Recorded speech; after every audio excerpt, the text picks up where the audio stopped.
Este título, esta enseñanza se titula de la siguiente manera: nos movemos en fe. Dile a la persona que tienes a un lado, dile, nos movemos en fe. Ahora, leímos dos pasajes iniciales. Y el primer pasaje dice que sin fe es imposible agradar a Dios. Y porque es necesario que quien le busca, quien se acerca a Dios, crea que Él es real, que Él existe y que Él galardona a los que le buscan de corazón. Y luego leímos Hebreos 12, versículos 1 y 2, donde habla acerca de que debemos despojarnos de todas las cosas que nos roban, que nos ponen un peso en el cuerpo, en el alma, en el espíritu, y no nos dejan correr la carrera de la fe, especialmente el pecado, dice el escritor de Hebreos, especialmente el pecado que no nos deja correr y hace que tropecemos fácilmente. Pero, dice, sigamos poniendo la meta en la carrera que está delante, en la carrera que sigue por delante, y esto lo hacemos de una sola manera, poniendo nuestra mirada en Jesús, el autor y consumador de nuestra fe.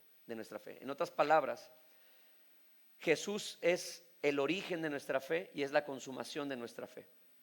¿Okay? Él es el que empieza poniendo fe en nosotros, Él es el que deposita fe en nuestras vidas, pero también de la misma manera nuestra fe tiene que volver a Él. Él es el consumador, el que perfecciona nuestra fe, el que galardona, el que recompensa nuestra fe. Nuestra fe tiene que volver a Él. Cuando en ese trayecto entre que Él nos da fe y envolverla a Él, en ese trayecto nosotros depositamos nuestra fe en otro lado, en otras circunstancias, entonces nuestra fe se va a ver vulnerada y vamos a padecer cuestiones que son muy constantes en nuestra vida.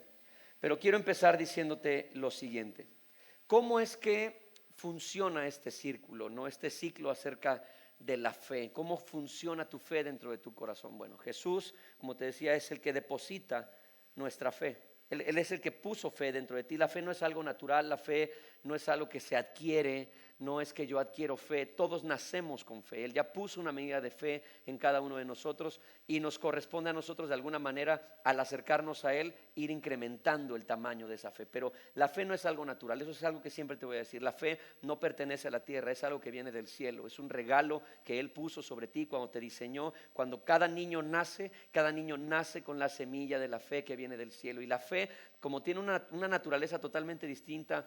¿Cuántos han visto alguna vez o leído acerca de Superman? Han visto esa serie, película, ¿no? Y entonces se supone que el tipo en su planeta, Krypton creo que se llama su planeta, y en su planeta él es un X, ¿no? Pero como él viene de una atmósfera totalmente diferente, cuando él viene a la Tierra, él tiene superpoderes, puede volar, tiene una fuerza descomunal, porque él no está limitado a esto. Y lo mismo pasa con la fe.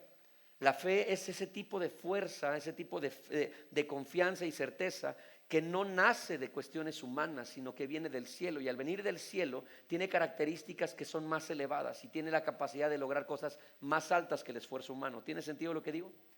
El tema aquí es que tú y yo tenemos que aprender que nuestra fe debe ser encendida. Nuestra fe tiene que empezar a movilizarse. Porque recuerda que culturalmente confundimos la fe con creencia, y fe no es creencia.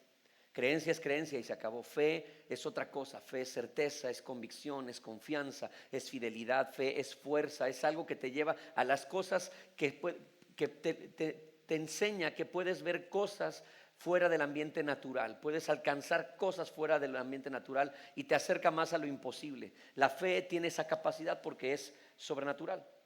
Pero ¿cómo mantenemos nosotros o cómo es que se enciende nuestra fe? Quiero que leamos juntos un pasaje y vamos a ir a Mateo 9, versículo del 20 al 22. Es un pasaje súper conocido y dice así: justo en ese momento una mujer quien hacía 12 años que sufría de una hemorragia continua se le acercó por detrás a Jesús. Tocó el fleco de la túnica de Jesús porque pensó: si tan solo su túnica, si solo toco su túnica, quedaré sana. Jesús se dio vuelta y cuando la vio le dijo: ánimo, hija, tu fe te ha sanado. Y la mujer quedó sana en ese instante. Este es un evento muy conocido, pero es muy interesante porque ejemplifica perfectamente cómo es que la fe de las personas se enciende. Hay fe en todos nosotros, pero ¿cómo yo puedo empezar a encender mi fe para que mi fe se mueva? Porque la Biblia dice que la iglesia de Cristo no debe moverse por lo que ve, sino por lo que cree. nosotros no andamos por vista, sino que andamos por fe. Así debe ser la iglesia. Nosotros no debemos ser como el resto de la gente que camina por lo que ve y dice: hasta que yo no vea, no voy a creer. Tenemos que caminar por fe, y la fe es caminar por confianza en aquel que hizo la promesa, que es Dios. Yo puedo dar este paso porque estoy confiado en Él, aunque mis ojos no logren ver, aunque la circunstancia sea adversa. Confío en aquel que está hablando a mi vida, en lo que leí en su palabra, en la palabra que recibí, en la situación, en mi encuentro con Él. Confío en lo que Él puso en mi corazón, aunque lo que yo veo sea totalmente adverso. ¿Alguien me sigue aquí? ¿Cómo logramos que la fe, cómo es que la fe se enciende? Bueno, la fe siempre se va a encender en un encuentro con Jesús. Es algo muy curioso, porque si tú y yo analizamos la Biblia, nos vamos a dar cuenta que todos los grandes ejemplos bíblicos, como el de esta mujer y otras personas que se acercaron a Jesús, los profetas del Antiguo Testamento, reyes del Antiguo Testamento, sacerdotes del Antiguo Testamento, los patriarcas del Antiguo Testamento, tuvieron mucha fe. Si tú lees Hebreos 11, es el evangelio de la fe, así se le conoce a ese pasaje. Habla de todos los hombres y mujeres de fe que hicieron proezas. Pero la característica, el hilo conductor de todas esas acciones es una cosa: todos ellos, pasó algo con ellos. Tuvieron o un encuentro con Dios, o recibieron una palabra de Dios, o pudieron encontrarse en una circunstancia donde Dios se manifestó. Es decir, lo que ocurre es que Dios deposita fe en ti. Una vez que tú tienes un encuentro con Él, sea leyendo la Biblia, orando, cantando, en un evento, en una circunstancia, en algo que Dios hace, esa fe que Él puso en ti empieza a arder. El siguiente paso es que una vez que tu fe está ardiendo, está encendida, y entonces tú caminas hacia Él, lo que Él hace como consecuencia es hermoso, porque lo que Él hace es recompensar tu fe. Por eso la Biblia dice en Hebreos 11:6, Él es galardonador de los que le buscan. Y la pregunta es: ¿qué tengo que hacer yo como para que Él me galardone o me premie? Nada, solo buscarle. Está diciendo que Él recompensa, Él bendice, Él da premios y regalos a la gente que en Él confía y le busca. Es algo hermoso. Y lo vemos en este pasaje, porque esta mujer que sufre de una hemorragia, una menstruación constante, por decirlo de alguna manera, tiene 12 años en esa circunstancia. El pasaje completo dice que gastó todo su dinero en médicos, pero ella escuchó de un hombre llamado Jesús que hacía milagros. Escuchó. ¿Y qué fue lo que ella hizo? Tomó acción, se acercó. Cuando ella se acerca, lo que a ella le encendió la fe, antes de llegar a ese encuentro, porque ella no llegó a ver qué pasaba, ella llegó con la convicción de que si tocaba la ropa de Jesús quedaría sana. ¿Qué fue lo que encendió su fe? Que ella escuchó que había alguien capaz de hacer milagros. En ese momento su fe se conectó, desde ahí su fe ya estaba empezando a arder, y entonces la fe la impulsó hacia adelante. Ella se abre paso, todo lo que en algún momento ya hemos platicado muchas veces, pero lo voy a mencionar por aquellos que nos visitan o que tienen poco tiempo llegando a la iglesia. Bíblicamente, las mujeres que tenían un flujo sanguíneo ritualmente estaban impuras, necesitaban salirse de la ciudad, irse a las orillas hasta que terminara su periodo. Es un asunto de pureza ritual y de pureza física. Entonces ella tenía que estar fuera, pero tenía 12 años donde eso no paraba. La Biblia no menciona si también tenía cólicos o ese tipo de cosas que le ocurren a las mujeres y que ustedes saben que es difícil. No lo menciona, pero lo que sí menciona es que ella estaba en esta condición donde cualquier hombre que la tocara quedaba contaminado ceremonialmente. Entonces no podían entrar al templo, no podían ofrendar, no podían ir a la sinagoga, no podían entrar, porque entonces ese hombre que la tocó, que tuvo contacto con ella, o cualquier persona, tenía que salirse de la ciudad 7 días a purificarse y hacer un ritual de purificación y presentar una ofrenda de purificación y varias cosas. Hay un tema, todo un tema cultural, religioso, espiritual en el ambiente. Y esta mujer sabe que los doctores han metido todo su dinero en cuestiones médicas, no logra tener una solución, pero escucha que hay un hombre caminando en el pueblo, que está visitando aldeas, está visitando diferentes lugares, y ella en su corazón dice: no sé por qué pienso y creo que ese hombre es la respuesta a mi necesidad. Creo que si yo me acerco a él, algo puede pasar. Ella no tenía que estar en ese desfile, no tenía que estar en ese evento. Ella, desde que salió de su casa, salió con una intención.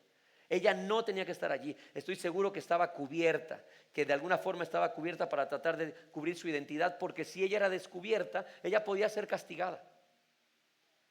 Y ella, cuando ve pasar a Jesús, dice: esta es mi oportunidad, yo me voy a meter entre todos. Jesús estaba hablando con alguien. ¿Se acuerdan con quién estaba hablando? Estaba hablando con Jairo, un hombre que tenía a la hija que se estaba muriendo. Este hombre le dice: por favor, ve a mi casa, que mi hija se está muriendo. Y entonces en ese momento interrumpe. Si ustedes leen la historia, esta mujer interrumpe y aparece así como un paréntesis en la historia. Jairo está ahí diciendo: yo también sé que este puede hacer un milagro, y la fe de todos está ardiendo. Pero esta mujer se abre paso, tocando a todos, volviéndolos impuros a todos, contaminando a todos, todos impuros. Pero ella dice esto: yo sé que si lo toco, ni siquiera que ore por mí, ni siquiera que me ponga la mano en la frente, no tiene que abrazarme, no tiene que hacer nada. Si yo toco el fleco de su túnica, voy a quedar sana. Y ella se abre paso, y la fe de ella es tan fuerte que ella toca la túnica, ni siquiera la vieron. Lo que se interpreta es que lo tocó por detrás. Pero cuando esta mujer toca la túnica de Jesús, el vestido de Jesús, pasa algo que no pasa en otros pasajes. Jesús se para y dice: alguien sacó poder de mí. Bueno, lo dice de otra manera, ¿no? Dice: ¿quién me está tocando? ¿Quién me tocó? Y los discípulos le dicen: Señor, todos te tocan. No. Escuchen esto. Es que no todos me están tocando con fe. No todos se están acercando con fe. Hay alguien que se acercó a mí con fe, con mucha fe, y yo sentí que salió poder de mí. Quiero saber quién es esa persona. Entonces la mujer levanta la mano y dice: fui yo. Ella sabe, él es un maestro. Ella sabe que él puede evidenciarla y puede pasar algo terrible en el ambiente.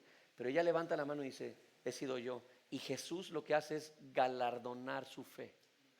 Y le dice esto: hija, tu fe te sanó. Hay varios pasajes donde tú vas a escuchar o vas a leer que Jesús dice: por tu fe sanaste. Por tu fe pasó esto. Por tu fe pasó aquello. Y de repente nosotros podemos decir: bueno, Señor, ¿no eres tú? Lo que pasa es que hay una dinámica entre la fe que Dios, es decir, Dios puso fe en nosotros con una intención. Que cuando nosotros ocupemos esa fe para volver a Él, se abran las puertas. Es como un código, como un tipo de llave, como si cada uno de nosotros en nuestra fe tuviéramos una llave, y Dios dijera: cuando tú te acerques a mí con la fe que yo te di y me toques de alguna manera, por decirlo de alguna forma, te metas en el ambiente conmigo a través de mi palabra, a través de la oración, cuando des el paso, yo te he dado una llave que abre una puerta que nada puede abrir. Lo que Jesús le está diciendo a esta mujer es: usaste la llave, lo entendiste. Él no dice: te sané, dice: tu fe te sanó.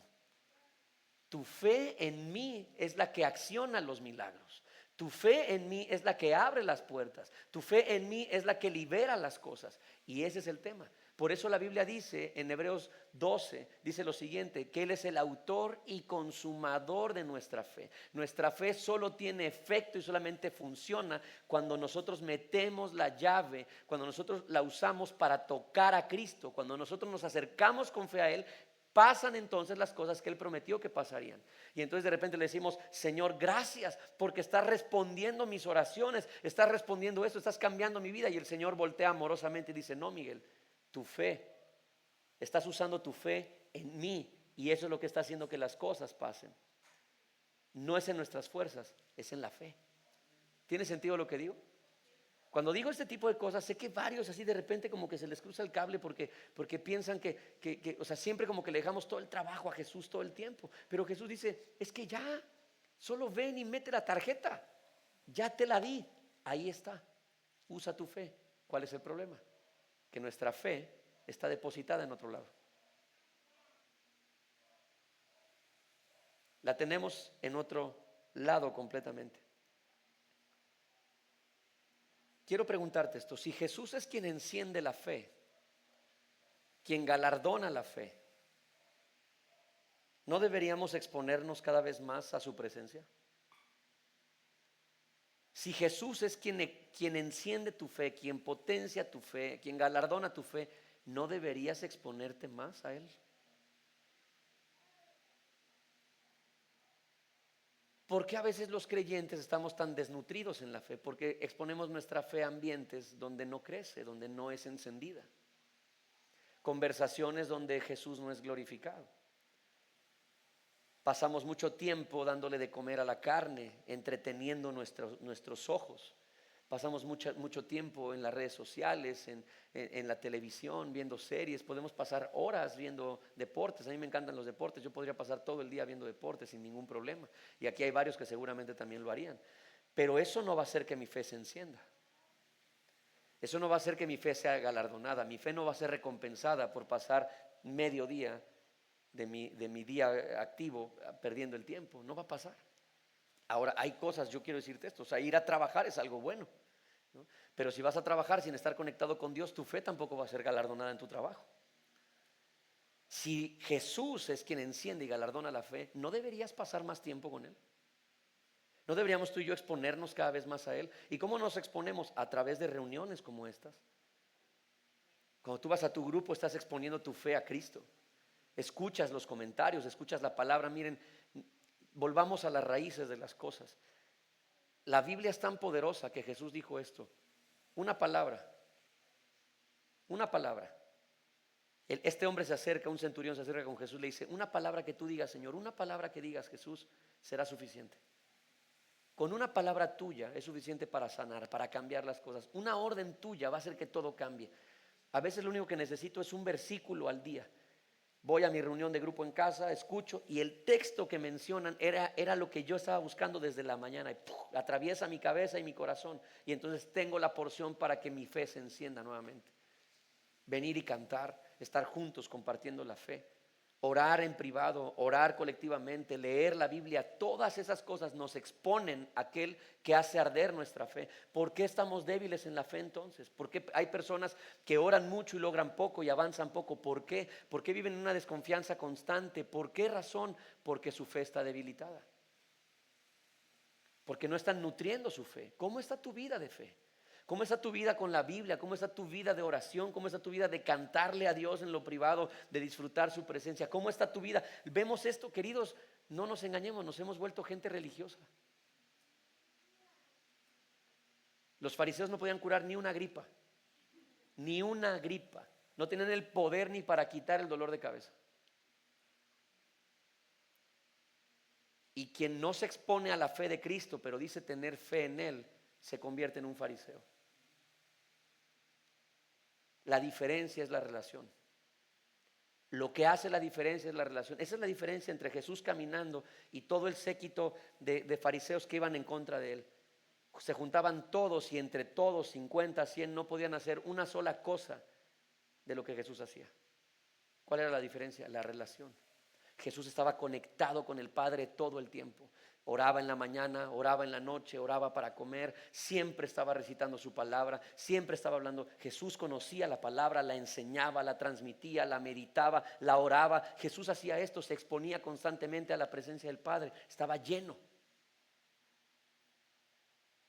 Si tú no quieres convertirte en un fariseo, en un religioso que dentro de 5, 10, 20 años solo narres tus recuerdos y tus historias de recuerdos y los testimonios que alguna vez viviste, porque ya no tienes testimonios, tienes que empezar a cultivar tu fe en la presencia de Dios. Tenemos que hacer eso, si no, ¿saben qué va a pasar? Esta iglesia se va a convertir en un museo. Y todos los que nos levantemos aquí a predicar dentro de 50 años ya en nuestro propio terreno muy grande, muy bonito, y quizás esté lleno de gente como nosotros, y donde les digamos: ¿se acuerdan cuando hacíamos estas cosas? ¿Se acuerdan cuando orábamos y Jesús hacía milagros? ¿Se acuerdan cuando orábamos por los enfermos y Jesús los sanaba? Vamos a hablar de puras historias pasadas. No, es que yo me acuerdo cuando predicábamos. No, es que yo me acuerdo cuando íbamos. Es que yo me acuerdo. Siempre que hablamos del pasado es porque el presente está más chafa. Esa es la verdad. Si no queremos que nos pase eso, ¿qué es lo que tenemos que hacer? Venir y exponer nuestra fe constantemente al único que la puede encender y galardonar, a Cristo. ¿Alguien me sigue? Ahora, ¿cómo se manifiesta nuestra fe? Cuando alguien dice, yo sí tengo fe, pastor, perfecto, aquí van algunos puntos. ¿Cómo sé que yo tengo fe? Fe genuina. La fe se manifiesta en obediencia. Para que mi fe sea real, tiene que haber obediencia. Vamos a ver algunos ejemplos. Los vemos juntos. Vamos a ver el ejemplo de Abraham. Escuche lo que dice Hebreos 11 del 17 al 19. Fue por la fe que Abraham ofreció a Isaac en sacrificio cuando Dios lo puso a prueba. Abraham, quien había recibido las promesas de Dios, estuvo dispuesto a sacrificar a su único hijo, Isaac, aun cuando Dios le había dicho, Isaac es el hijo mediante el cual procederán tus descendientes. Abraham llegó a la conclusión de que si Isaac moría, Dios tenía el poder para volverlo a la vida. Y en cierto sentido, Abraham recibió de vuelta a su hijo de entre los muertos. La fe siempre va a demandar obediencia. Hay que avanzar. La fe que se tiene en el cuarto, en la mesa, con el café y el pan chopeado o sopeado, pero no se mueve a ningún lado, no es fe. Esa fe no sirve para nada. La fe demanda obediencia. Dios le dio una promesa a Abraham. Abraham es un hombre anciano, un hombre de 70 años y tiene un encuentro con Dios, y ese encuentro le enciende la fe y recibe una promesa. Abraham estaba desesperado, él quería una cosa, tenía dinero, tenía una mujer guapa, tenía terrenos, tenía muchas cosas. Dios le había prometido que le daría una tierra y lo hizo con él, y le dio una tierra, pero él anhelaba algo más que todas esas cosas. ¿Saben qué es? Un hijo. Abraham recibe la promesa del hijo a los 70 años. Y entonces, recuerden que en aquel tiempo vivían más años.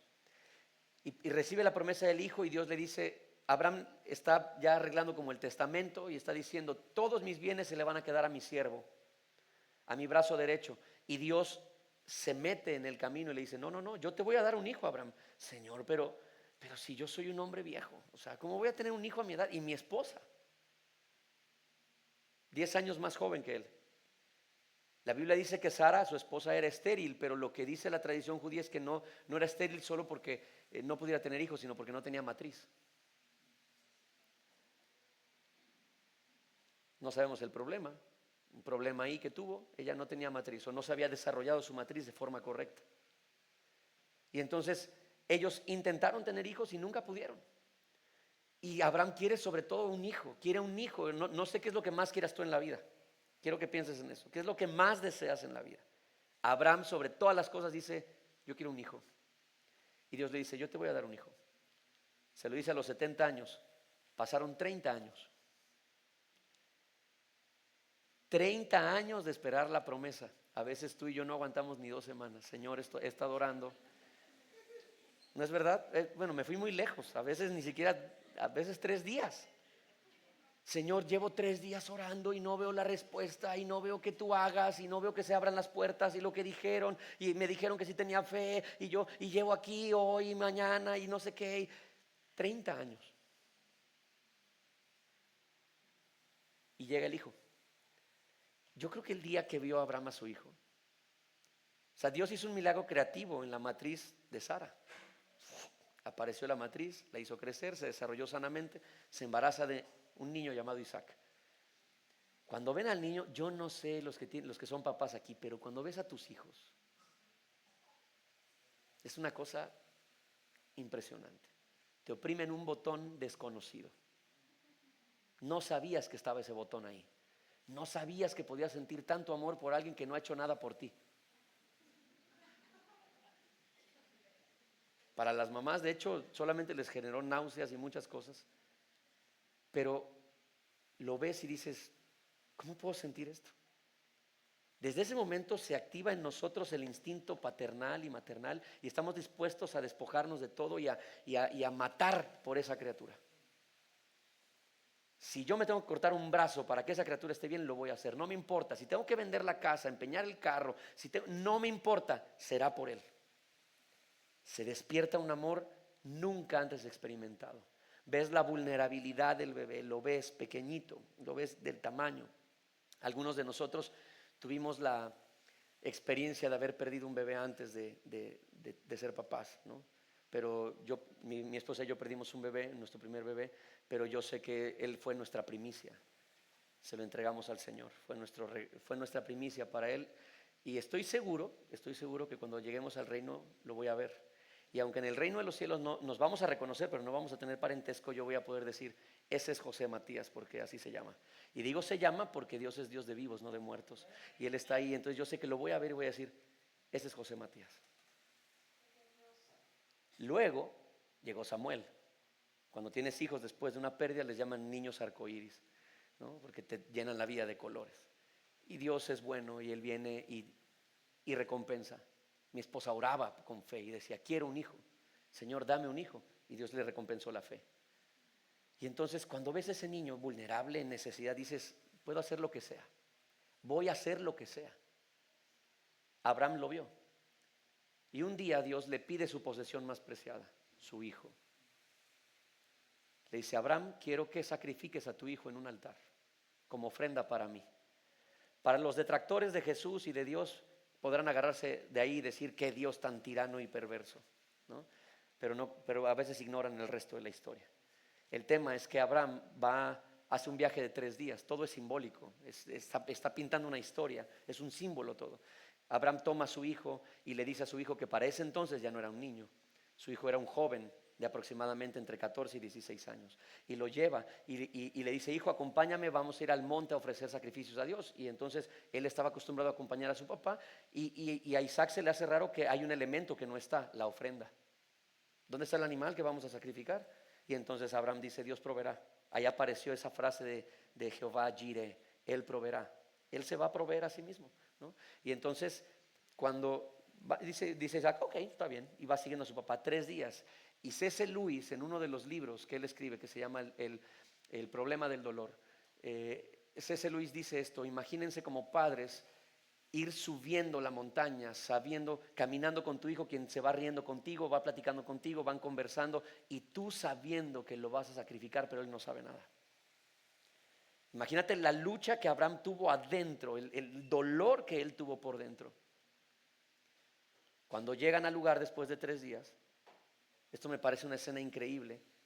Abraham levanta un altar y entonces le dice a Isaac que él se tiene que acostar, que él es la ofrenda.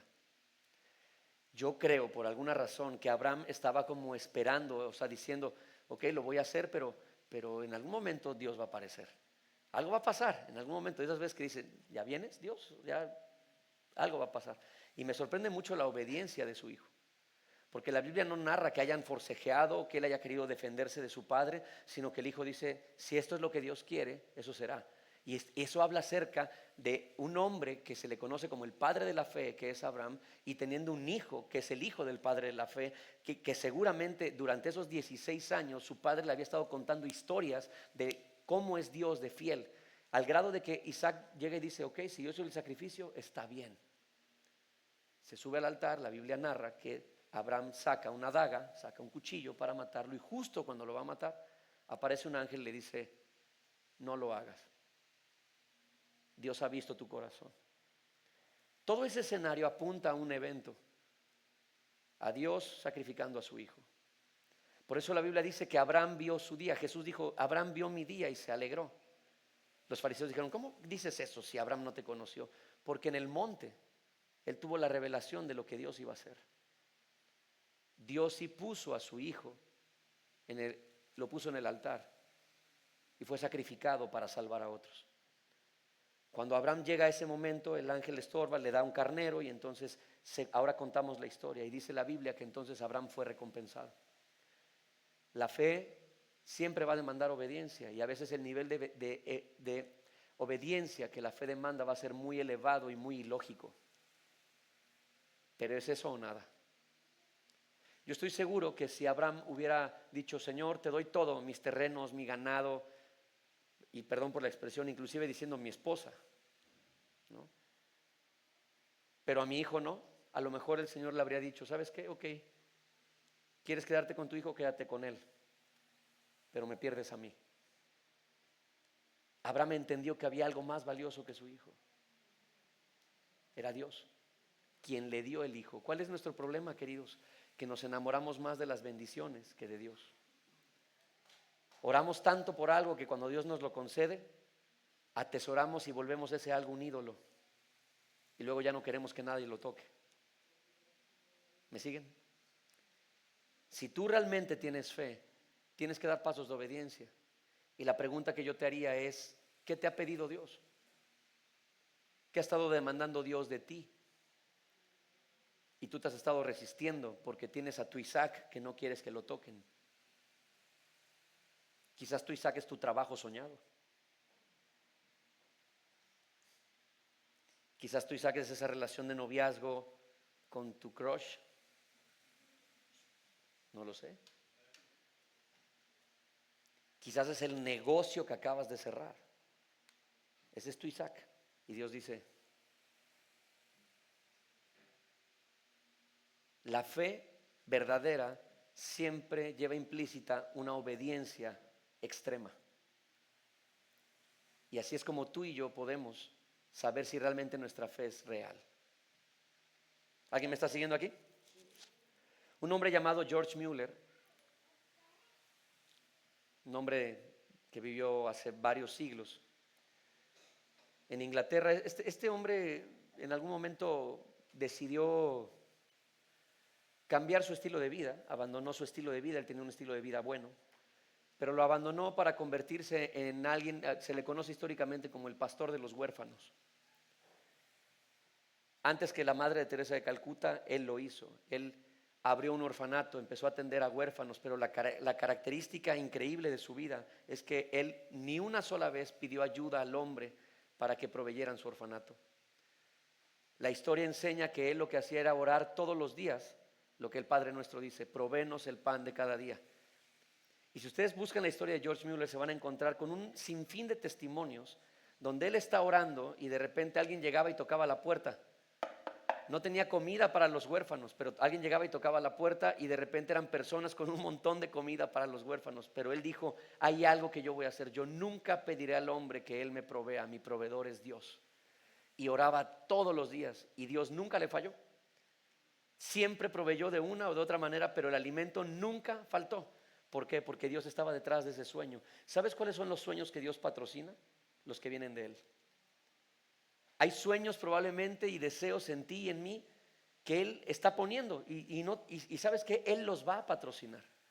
Él se va a encargar de que esos sueños se lleven a la realidad porque vienen desde su corazón. ¿Y cómo sabes que un sueño viene del corazón de Dios? Porque debe tener algunas características que esto te va a ayudar a filtrar cuando un sueño, un deseo, una visión no viene de Dios o sí viene de Dios. Aquí va. Primero, un sueño, una visión, un anhelo que viene del Señor nunca va a dejar de arder en tu corazón.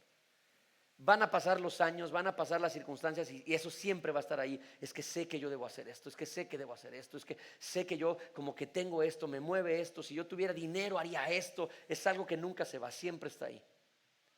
Pasa el tiempo y ahí sigue. Segundo, eso que tienes en tu corazón siempre bendice a alguien más. La finalidad siempre está en bendecir a otras personas. Siempre está en bendecir a otras personas.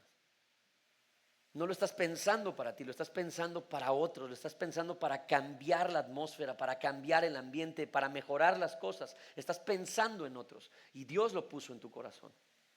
Tercero, eso que vas a hacer va a glorificar a Dios. Es decir, eso que está en tu corazón no es algo ilegal ni es algo raro, ¿no? Sino que es algo que entra dentro de los linderos de la palabra de Dios. Eso es un filtro. Pero lo cuarto, esto también es importante, es un sueño, un anhelo, una visión que humanamente es imposible para ti. No está en tus fuerzas, no tiene que ver con tus capacidades humanas ni con tus talentos, no tiene que ver con tu formación o tu preparación, no tiene que ver con tus recursos económicos, no tiene que ver ni siquiera con las personas a las que conoces, tus influencias, no tiene nada que ver con eso. Es algo que te rebasa, es un sueño que parece una locura, que tú sabes que si Dios no lo hace, es imposible que sea real. Teniendo esos 4 puntos, tú puedes filtrar cualquier cosa y te vas a encontrar con varias sorpresas cuando pongas tu corazón ahí. Porque te vas a dar cuenta que muchas de las cosas que tú y yo anhelamos, cuando las ponemos delante de esa lista, algunas no aprueban. Y entonces decimos, con razón es que Dios no patrocina esto, porque no viene de Él. Pero lo demás Él se va a encargar de patrocinarlo. Yo quiero preguntarte, ¿sabes? ¿Identificas dentro de ti algo que Dios puso? Algo que mueve tu corazón, que arde tu corazón, que enciende tu corazón. Si lo identificas, ya tienes un punto de ganancia, porque hay gente que no lo identifica. Pero si lo identificas, tienes que empezar a orar por eso. Fervientemente, como George Mueller, y empezar a decir, Señor, tú me vas a proveer. Tú me vas a proveer. Es más, te puedo asegurar que ese sueño, aunque has intentado llevarlo a la práctica, ha habido momentos donde has intentado por medios humanos que ese sueño se haga realidad, y Dios lo que va a hacer es cerrar puertas. Te las va a cerrar a fuerza. ¿Por qué? Porque el Señor dice, ese sueño es mío, no tuyo. Yo lo puse ahí, te di mi palabra, y tú vas a ver cómo mi palabra se cumple. Yo voy a patrocinarlo porque viene de mí. Es mi visión, es mi enfoque. El sueño que tuvo George Mueller venía de Dios. Por eso Dios nunca le falló, porque Él es fiel. ¿Alguien me está siguiendo acá? ¿Alguien está recibiendo algo? Quiero terminar diciendo esto, que la fe, una fe verdadera, siempre se va a sostener frente a las imposibilidades. La fe siempre se sostiene ante lo imposible, ante lo ilógico. Josué, voy a leer algunos pasajes. Josué 6, voy a ir ahí en Josué 6 y voy a ir brincando algunos textos. Pero dice lo siguiente. Ahora bien, las puertas de Jericó estaban bien cerradas porque la gente tenía miedo de los israelitas. Jericó era un lugar que Josué, el predecesor de Moisés, tenía que conquistar. Moisés ya había muerto, ya no estaba, ya el líder de Israel ahora era Josué. Y en Josué 1 nos enseña algo muy interesante, porque Josué era un hombre Josué hizo cosas increíbles. Era un tipo que tenía un hambre de Dios muy particular. Era la mano derecha de Moisés, pero Josué hacía algo muy... Cuando veía que Moisés entraba a orar, Josué siempre se pegaba a la carpa. Y era el primero siempre en ver a Moisés salir de ahí. Él siempre como que quería robarse la señal y decir, ¿qué es lo que está pasando allá adentro? Yo quiero saber. Era un hombre lleno de fe. Era un hombre sumamente obediente, un hombre sumamente fiel, pero lleno de fe. Hay un momento donde Moisés muere, y Moisés, que empezó con todas las inseguridades posibles, se terminó convirtiendo, Dios lo convirtió en un gran líder. Por eso tú nunca te debes descalificar, jamás te debes descalificar. Todos los que estamos aquí somos llamados a liderar a alguien más. Todos se nos fue puesto un ADN de liderazgo a todos de una u otra manera, porque todo discípulo de Jesús verdadero termina siendo un líder para alguien más. Pero cuando tú y yo nos descalificamos, estamos adelantándonos a la historia. Moisés se descalificó mucho tiempo, pero Dios lo terminó convirtiendo en un gran líder. Y un día ese gran líder muere, y ahora todo recae en Josué. Josué ya es un hombre que estaba como en la segunda etapa de su vida, por ahí de los 70 años, cuando esto pasa. Lo que sería para nosotros quizás, ¿qué les gusta? Los 40, por ahí, 45, 50 años aproximadamente. Y algunos de nosotros a los 40 y tantos ya nos sentimos acabados.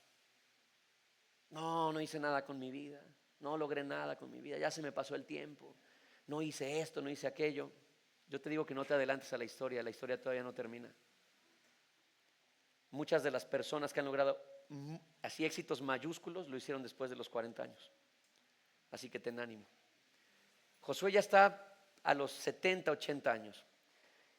Y Josué 1 nos enseña que Josué tenía probablemente algunos problemas de carácter, porque constantemente Dios le está diciendo, no temas, no temas, no temas, no temas, no temas. Es que hay dos cosas. Primero tienes el monstruo de nación que es Israel, que ya para ese entonces eran como 3 millones de personas, una locura, ¿no? Y luego tienes que llenar los zapatos de Moisés.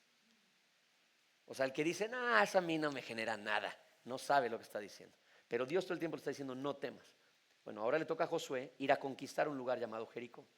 Y este lugar era conocido porque tenía unas murallas muy gruesas y muy grandes para rodear la ciudad. O sea, solo un ejército muy preparado podía conquistar esa ciudad. Pero los israelitas no eran un ejército, eran una nación. Algunos no tenían ni espadas, peleaban con palos. Era gente, sí, de a pie, como tú y yo, así. Y entonces, y no tenían ni catapultas, ni escaleras, ni nada, y había un muro que los separaba entre la ciudad de conquistar y ellos. Pero Dios le dijo a Josué: debes conquistar ese lugar, porque ese lugar es parte de lo que yo tengo en el plan. Debes conquistarlo. ¿Sí? ¿Alguien me está siguiendo aquí? Y entonces aquí está la historia. Dice: ahora bien, las puertas de Jericó estaban bien cerradas, porque la gente tenía miedo de los israelitas. A nadie se le permitía entrar ni salir. Pero el Señor le dijo a Josué: te he entregado Jericó, a su rey y a todos sus guerreros fuertes. Tú y tus hombres de guerra marcharán alrededor de la ciudad una vez al día durante 6 días.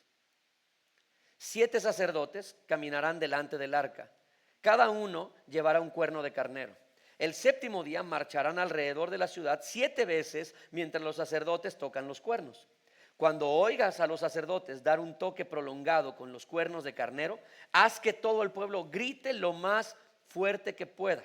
Entonces los muros de la ciudad se derrumbarán y el pueblo irá directo a atacar la ciudad. El séptimo día los israelitas se levantaron al amanecer y marcharon alrededor de la ciudad como lo habían hecho los días anteriores. Pero esta vez dieron 7 vueltas alrededor de la ciudad. En la séptima vuelta, mientras los sacerdotes daban el toque prolongado con los cuernos, Josué les ordenó a los israelitas: griten, porque el Señor les ha entregado la ciudad. Cuando el pueblo oyó el sonido de los cuernos de carnero, gritó con todas sus fuerzas. De repente los muros de Jericó se derrumbaron y los israelitas fueron directo al ataque de la ciudad y la tomaron. ¿Qué lógica tiene esto? O sea, ¿es en serio, Dios, que la forma de conquistar es marchar? ¿Es gritar? O sea, nosotros vamos a conquistar, vamos a tomar esta ciudad amurallada gritando y marchando. Es que el tema no era que marcharan o gritaran. Lo que les hizo obtener la victoria fue obedecer. La fe de ellos fue lo que hizo que ellos pudieran vencer. Confiaron en la palabra. Dios le dijo a Josué: ya te entregué la ciudad. Pero ¿cómo, Señor? Porque nos encanta el cómo, ¿no? Pero ¿cómo lo vas a hacer? O sea, ¿y cómo? No sé si les pasa, pero a mí me pasa muy seguido. ¿Cómo lo vas a hacer, Señor? ¿Y cuándo? ¿Y cómo va a pasar? Y todo. Y espérate, Miguel. Te basta saber que ya lo hice. Luego te daré instrucciones y harás esto. Y a veces las instrucciones que Dios nos pide no tienen sentido para la circunstancia que estamos viviendo. Ese es nuestro problema, queridos. Escuchamos demasiado al hombre. El día de hoy, sin temor a equivocarme, varios de los que estamos aquí tenemos muchas marañas en la cabeza porque nos encanta escuchar terapeutas, especialistas, coaches, emprendedores, no sé qué, de cómo hay que avanzar, y todo eso nos lo fusilamos en redes sociales y le hacemos más caso a esas personas que a Cristo. ¿O me van a decir que no? El creer que ellos tienen la verdad es lo que hace interferencia entre la voz del Espíritu Santo y lo que quiere lograr en ti. Lo mismo pasó con otros personajes de la Biblia. En los libros de Reyes, una mujer que está viuda, su esposo era un hombre de Dios, pero tenía malos manejos financieros. A los hombres de Dios no nos debería pasar eso. El hombre de Dios, jefe de familia, tiene que procurar tener sus finanzas sanas, porque el día que te mueras debes dejar a tu familia con paz.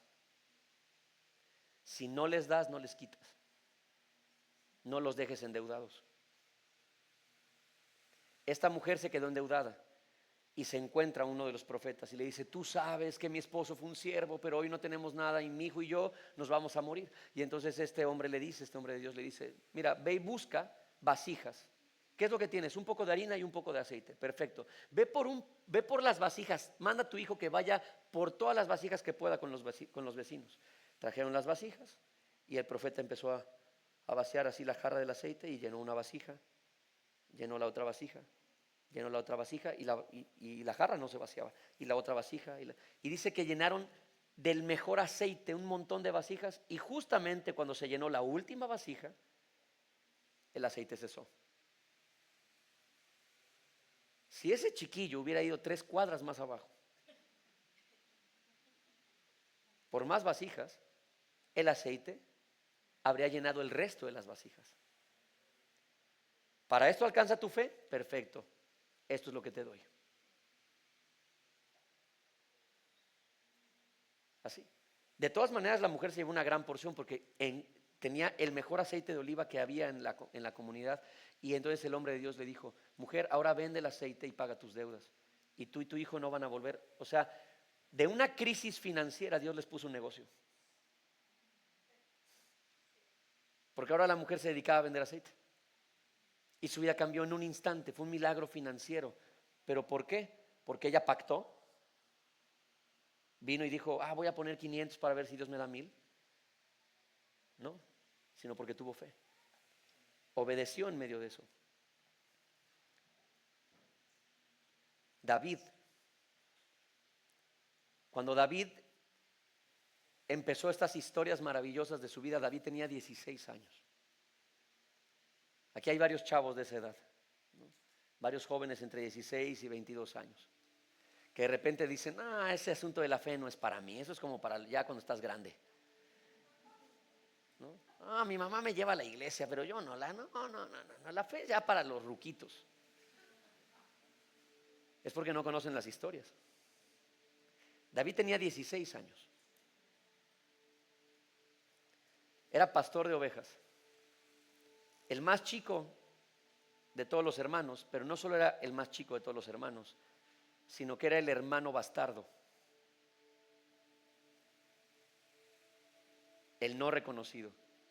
El padre lo tenía ahí, sí, pero regularmente no lo metía en otras circunstancias porque él había nacido en pecado.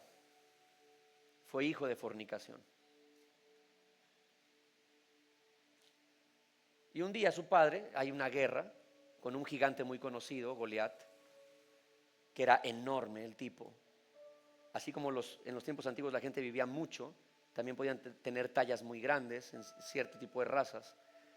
Y este hombre era tan grande que dice que su lanza, si no me equivoco, pesaba como 30 kilos. Creo que es lo que pesa mi hijo, ¿no? Y este cuate ahí traía la lanza, era enorme. Y era un guerrero. Y entonces entran en guerra los filisteos, Goliat y los filisteos quieren conquistar Israel, entonces van a la guerra contra Saúl, el primer rey de Israel. Y entonces Saúl está con todo su ejército. Y aunque Saúl era muy grande, Goliat era mucho más grande que él. Entonces Saúl, aparte Goliat tenía una voz de esas así como de ultratumba, así como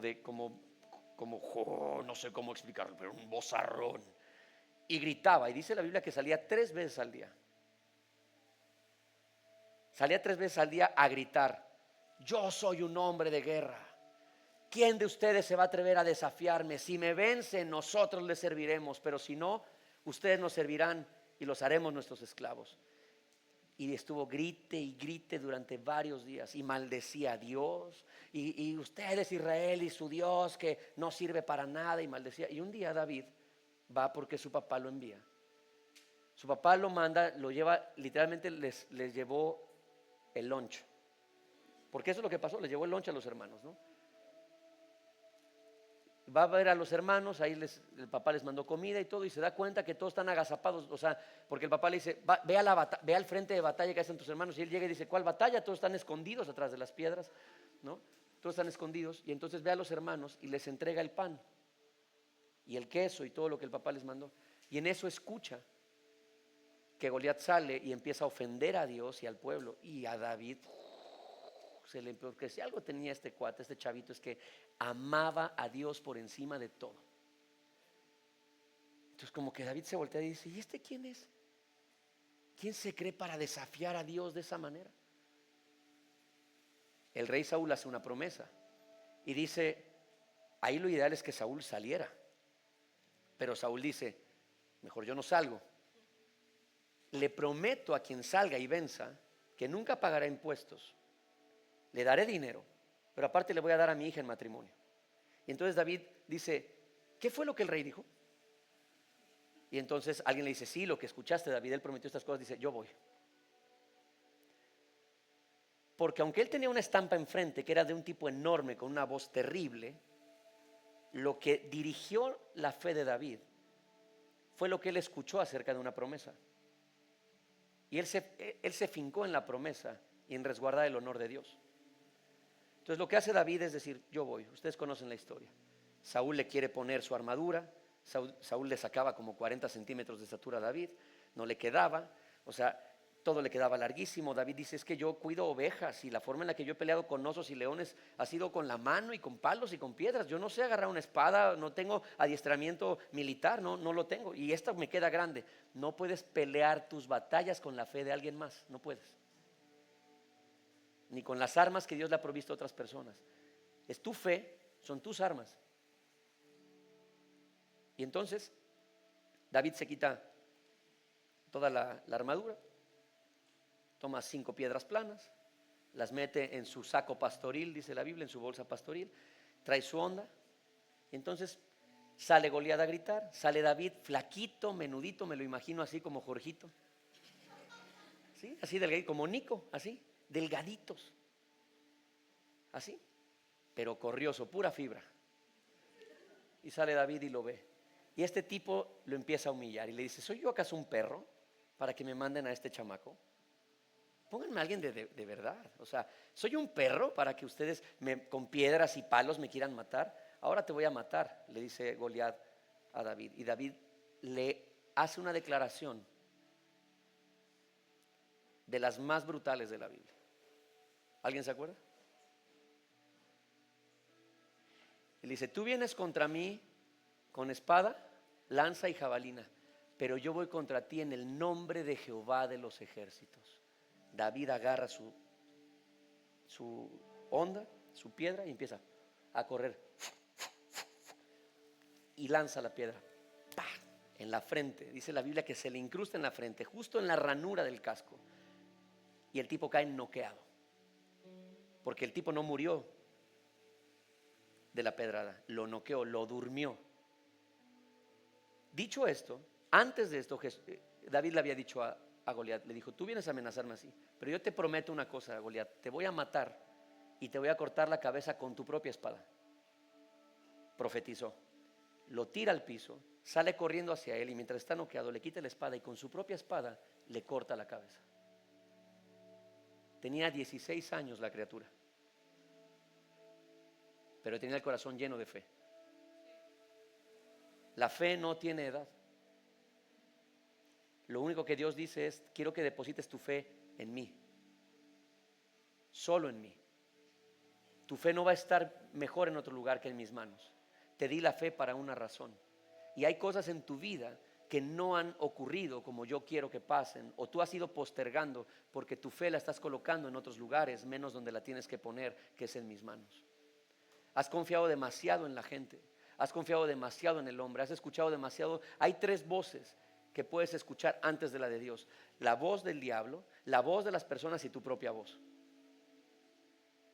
Y esto es algo que tú y yo tenemos que aprender. Nosotros mañana arrancamos un paso de fe. Mañana empezamos clases en el colegio. Sí, y les voy a explicar por qué esto es algo que tiene mucha fe. ¿Saben cuánto dinero se necesita para comenzar un colegio? No tenemos ni idea. Cientos de miles de pesos. ¿Los tenemos? No. Mi esposa me dijo, mi amor, ¿tienes dinero? No, pero tengo la cartera llena de fe.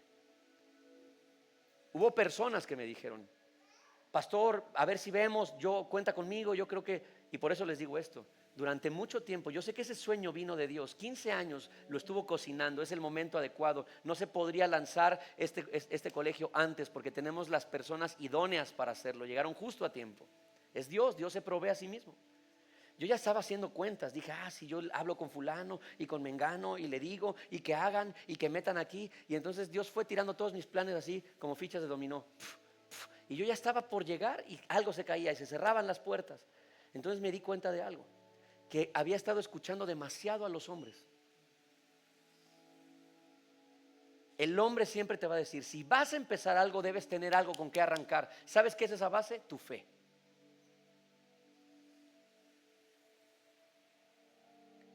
Yo respeto a los que saben de finanzas afuera y les puedo aprender muchas cosas, pero no me pueden decir que siempre necesitas esta base, esa base que ellos creen que debes tener para empezar. Eso es en el mundo, porque en el mundo caminan por vista, no por fe. Nosotros caminamos por fe.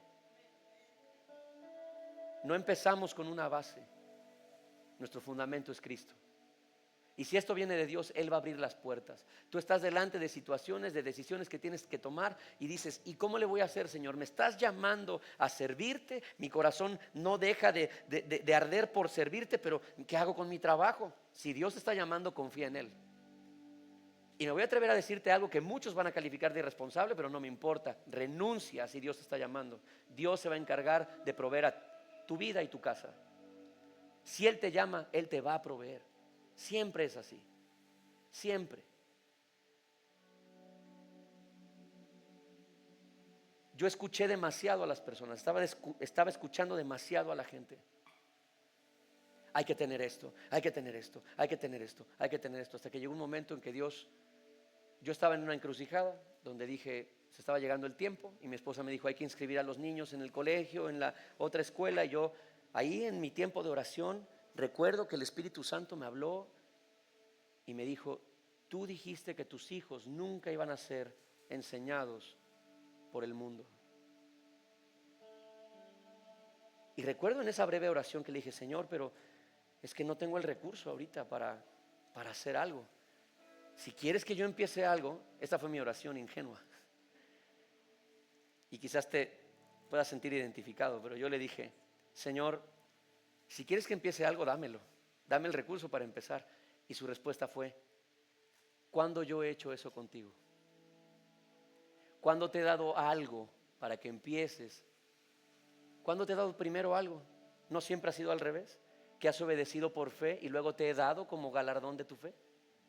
Y en ese momento terminé de orar y le dije a mi esposa, simplemente la volteé a ver y le dije, ¿confías en mí? Y cuando le dije eso, mi esposa se quedó así como diciendo, ¿quién sabe con qué locura me va a salir esto? Le dije, ¿confías en mí? Y me dijo, sí, vamos a arrancar el colegio. Pero ¿cómo le vamos a hacer? Tenemos la cartera llena de fe. Este es un plan de Dios. Desde hace más de 15 años esto no se iba de nuestro corazón. ¿Lo puedo sostener con mis finanzas? No. ¿Glorifica a Dios? Sí. ¿Bendice a otras personas? Sí. ¿Cumple la regla? Claro. Viene de Dios. ¿Quién creen que lo va a patrocinar? ¿Quién creen que lo va a sostener? Dios. Y si me preguntan, pastor, ¿y sientes así como que todo está así bien? Dicen, no. De repente hay días donde me despierto y platicaba con Abby y le decía, hoy estoy en uno de esos días donde digo, ¿qué estoy haciendo? Porque soy humano. Y luego recuerdo lo que la Biblia dice, fiel es el que prometió. Fiel es el que prometió. Dios no nos prometió un colegio. Nos prometió usarnos para sanar este estado. Y la educación es un área para eso. Es su sueño, no de nosotros. ¿Quién creen que va a pagar? Él. ¿Quién va a proveer? Él. ¿Quién va a sostener? Él. ¿Quién crees que va a sostener los planes que están en tu corazón y que vienen del cielo? Él. Pero la fe implica movimiento. ¿Estás dando pasos de fe? ¿O sigues atemorizado? Yo quiero retarte a que esta tarde tú y yo podamos orar. Quiero retar tu propia fe para que hoy des el paso que sabes que debes dar. Esto es entre tú y Dios, tú con Él. ¿Qué es lo que Dios te está pidiendo? ¿Cuál es el sueño que Dios está poniendo en tu corazón? Él tiene un sueño, que todas las naciones se salven, que hagamos discípulos en todos lados. ¿Tu sueño participa de eso? Si es así, adelante, dale. Quiero orar por ti. Quiero que oremos unos por otros, porque necesitamos bendecirnos. Quiero animarte. Quiero decirte que la historia no se ha acabado contigo. Quiero decirte que la fe no tiene edad, te lo quiero recordar. Quiero decirte que Dios sigue teniendo, tú eres parte de su plan, tú sigues siendo parte de sus planes. Solo alíñate, métete, deja de escuchar al diablo que te ha dicho, Dios ya no tiene planes contigo. Esa es la voz del diablo. Dios ya no tiene planes contigo, te pasaste, desaprovechaste demasiado tiempo. Ya no, eres bien pecador, eres de lo peor. Ese es Satanás, deja de escucharlo. Deja de escuchar al hombre que te dice, para que pase, tiene que ocurrir esto. Tienes que tenerlo seguro, porque más vale un pájaro en mano que un ciento volando. Tienes que tener las cosas aquí. Esa es la voz del hombre. Deja de escuchar tu propia voz. ¿Sí? Deja de escuchar tu propia voz. Esa voz, ¿cómo distingues tu voz? ¿Sabes cuál es tu voz? La que te pone límites. Ahí hay un escarabajo, no se espanten, déjenlo, no hace nada. Es una criatura del Señor. Ahorita pica alguien, ¿no? Escuchen, tu voz es la que te pone límites. Así puedes distinguir tu voz. Tu voz es la que te dice, no tienes la capacidad, no tienes la preparación, no lo vas a poder hacer. Esa es tu voz. Pero de entre todo eso hay otra voz. Entre todo ese ruido hay otra voz. Una voz que dice, yo te llamé, yo puse ese sueño ahí, yo voy a cumplir mi promesa. Confía en mí. ¿A quién estás escuchando? ¿A quién has estado escuchando? ¿Oramos? Ponte de pie, por favor.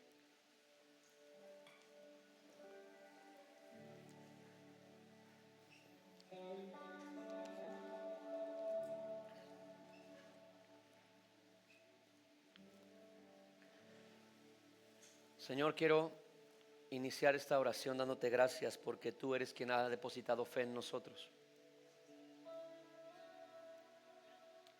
Y la consumación de nuestra fe no es la obtención de nuestros sueños. La consumación de nuestra fe, Señor, es depositarla en aquel que venció a la muerte y a la tumba en la cruz.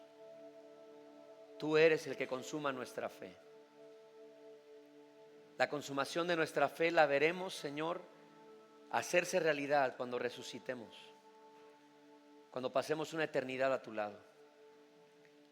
Ahí podremos decir, hasta aquí se necesitó la fe. Porque tu palabra dice que en tu presencia 3 cosas permanecen: la fe, la esperanza y el amor. Pero dice que solo el amor va a permanecer para siempre, porque cuando estemos en tu presencia ya no vamos a necesitar la fe. Nos habrá llevado de vuelta a casa, nos habrá ayudado a lograr tu voluntad en la tierra. Será innecesaria. Y la esperanza también, porque la esperanza nos sirve para aguardar tu venida, para confiar en que ocurrirá lo que tú dices. Pero una vez que te veamos, esa esperanza no tendrá sentido. Pero el amor entre tú y nosotros va a permanecer para siempre. Pero mientras estamos en esta tierra, Señor, tú nos has dado la bendición de tener fe. Cada uno de nosotros tenemos fe. Hemos puesto nuestra fe en nuestros talentos. Hemos puesto nuestra fe, Señor, en personas, en circunstancias, en bienes materiales. A veces hemos dicho algo tan sencillo como esto: seguramente me tomaré esta pastilla y estaré mejor. Eso es fe. Estamos creyendo que algo va a ocurrir aún antes de que pase. Tu palabra dice que tú eres el autor de nuestra fe. Nuestra fe tiene tu firma. Nuestra fe no puede funcionar en las manos de alguien más. Nuestra fe se vuelve inútil y se muere, Señor, si la depositamos a los pies de otro Dios. Porque nuestra fe tiene tu firma. Tú eres el autor y has puesto una medida de fe en cada uno de nosotros. Algunos de los que están aquí, su fe les ha alcanzado para hacer cosas que otros no han podido. Pero hay otros que apenas están empezando a ejercitar su fe. Y yo lo primero que quiero hacer es darte gracias por poner fe en nosotros. Puedes darle gracias a Jesús por haber puesto fe en ti. La fe de creer lo que no ves, de que puede lograrse aún aquello que no has visto con tus ojos. Puedes darle gracias. Pero también, Señor, quiero reconocer y orar a nombre de tu iglesia. Quiero orar al nombre de esta iglesia, de tu iglesia. Porque esa fe, una vez que la ponemos en ti, es encendida y galardonada. Tu palabra enciende nuestra fe. Yo sé que hoy lo que hemos escuchado ha encendido la fe y renovado la fe de varios que llegaron con la fe totalmente apagada. Hay gente aquí que se acordó de sueños que tú escribiste en sus corazones, cosas que pusiste hace quizás 10 años o más y que los habían sepultado porque no vieron el cumplimiento. Pero hoy, Señor, tú estás despertando de nuevo la fe de aquellos que estaban dormidos. Y quiero darte gracias por eso. Quiero agradecerte porque tu palabra enciende nuestra fe. Un encuentro contigo revitaliza nuestra fe y nos dice que es posible, que la historia todavía no termina. La historia con nuestra familia, con nuestra casa, la historia en nuestra vida aún no acaba. Aún no termina. Tú todavía no terminas de escribir nuestra historia. Todavía, Señor, estás enseñándonos paso a paso lo que habrás de hacer. Nosotros no conocemos el final, pero tú sí, Señor. Y tú nos estás llevando hacia tu voluntad, que es perfecta, agradable y buena. Siempre. Hoy traemos nuestra fe delante de ti, Jesús. ¿Y cómo no vamos a creer en ti si tú te levantaste de la muerte y abriste la tumba, Señor, con el poder de tu palabra? ¿Cómo no vamos a creer en ti y a depositar nuestra fe en ti si en ti se sostienen todas las cosas? En ti se sostiene la vida de cualquier persona. En nuestro ADN, Señor, está tu nombre escrito. ¿Cómo no vamos a confiar en ti, Señor, si cada cosa que has dicho se ha cumplido? ¿Cómo no vamos a confiar en ti si tu palabra nos ha sostenido hasta el día de hoy? Hemos visto la transformación de nuestra vida al confiar en ti. Y nos sigues diciendo el día de hoy, esto no es por vista, es por fe. Aquí hay gente, Señor, que yo quiero pedirte, Espíritu Santo, por el don que tú has puesto en mí, Señor. Por el don que tú has puesto en mí, quiero pedirte, Señor, que revitalices la fe de todo aquel que llegó, Señor, con la fe en el piso, que ha dejado de confiar y de creer y que ha dicho no, seguramente ya va a ser muy difícil. Señor, da palabra a aquel que necesita tu palabra. Señor, abraza, Espíritu Santo, al que necesita un abrazo. Trae un pensamiento claro a aquella persona que está pidiéndote justo ahora una señal. Tú no te enojas porque pidamos, Señor. No te enojas porque a veces nuestra fe, Señor, esté endeble. Más bien nos dices, trae tu fe a mis manos, vuelve a mí, confía en mí, y así eres tú. Aquí hay personas, Señor, que han detenido su obediencia, la han aplazado mucho tiempo. Hay personas aquí a quienes tú les has dicho, quiero que des este paso, y se han resistido por miedo. Señor, dales fe. El miedo seguirá allí, pero si la fe aumenta, ellos podrán pisar el miedo con su fe. Yo ordeno por la autoridad espiritual que me ha sido dada, ordeno que toda voz diabólica, satánica, que ha venido al pensamiento de tus hijos, diciéndoles, Dios ya acabó contigo, no hay nada más para ti, te acabaste tu crédito. Yo silencio esa voz en el nombre de Cristo Jesús. Espíritu de engaño, te callas en el nombre de Jesús. Espíritu de mentira, te callas en el nombre de Jesús. Sales de esa casa, te apartas de esa familia en el nombre de Jesús. Te apartas y te callas en el nombre de Cristo. Enmudece en el nombre de Jesús. Enmudece en el nombre de Jesús. Espíritu de engaño, de mentira, de manipulación, enmudece en el nombre de Jesús. Te silencias.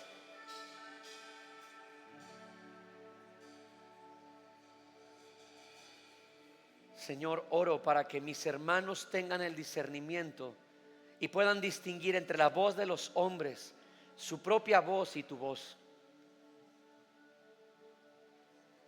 Si bien no te vemos, podemos escucharte. Tu palabra es tu voz. Cuando vamos a tu palabra te escuchamos hablarnos. Hace un rato, mientras cantábamos, Julio dijo, hay quienes llegaron aquí sintiendo que no son amados por Dios, pero hoy Dios te recuerda que tú eres su hijo y que te ama. Pero eso está sostenido en la palabra. La palabra de Dios dice lo siguiente: que ni lo alto ni lo profundo, ni lo pasado ni lo porvenir, ni ángeles ni principados, ni ninguna otra cosa creada, ni peligro, ni espada, ni hambre, ni desnudez, nada te separará del amor de Dios. Esa es la voz de tu Padre que te está diciendo: ¿cuándo te he fallado? Nunca. El diablo ha utilizado heridas en tu vida recientes para decirte que Dios se olvidó de ti. Mentiras. Dios se va a glorificar en medio de tus batallas. Él se va a glorificar en tu vida, en medio de tus luchas y circunstancias. Dios está contigo, no se ha olvidado de ti ni te dejará. No estás solo, no estás sola. Él está parado a un lado de ti, rodeándote como poderoso gigante. Él cuida de ti, Él es tu proveedor, Él es tu Padre, Él es tu Salvador, Él es tu roca, Él es tu defensor. Él está contigo, Él es tu guía, Él es sabio, Él te guarda, Él te protege debajo de sus alas. Él está marcando tus pasos con su palabra. Escucha su voz. Espíritu Santo, te ruego en el nombre poderoso de Cristo que mis hermanos y yo aprendamos a escuchar tu voz en medio del ruido de las palabras del hombre, de nuestras propias palabras, para que podamos distinguir tu voz, Señor. Queremos distinguir tu voz en medio del ruido. Que tu palabra se afirme en nuestros corazones, que caminemos por fe, no por vista, confiando en una realidad, una promesa real, que fiel es el que prometió. Fiel es el que dio la palabra. El que dio la palabra la va a sostener hasta ver cumplimiento, porque tú eres fiel. Tú eres fiel, no fallas. Una sola de tus promesas no se quedará sin cumplirse. Cumplirás todo lo que dijiste, todo lo que prometiste se va a cumplir, porque tú no mientes, nunca engañas, siempre eres fiel.